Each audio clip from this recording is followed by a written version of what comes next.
The man lay in a blood-filled bathtub, quietly waiting to die. Suddenly, the phone rang. It was his estranged sister, someone he hadn't spoken to in years, asking him for a favor. She wanted him to take care of her daughter. He sat in silence for a long time before finally agreeing. He cleaned the blood off his hands, hastily bandaged his wounds, and made his way to the school early the next day. Richie hesitated at the school gates, then stepped inside. Wearing a visitor's badge labeled Sophia's parent, he entered an auditorium. Today was Sophia's big speech. She was the star student, closing the event with a poem about death. To prove her skills, she even repeated it in Chinese. Listening from the sidelines, Richie felt as though death itself had taken a seat next to him. When the assembly ended, he waited outside. Sophia approached with her usual deadpan stare, completely unfazed by the stranger holding her mom's badge. I have gymnastics in order to study for it properly.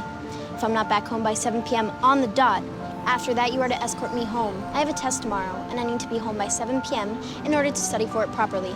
If I'm not back home by 7 p.m. on the dot, there will be hell to pay. After she spoke, Richie finally introduced himself. I don't know if you remember me, but my name is Richard, and I am your uncle.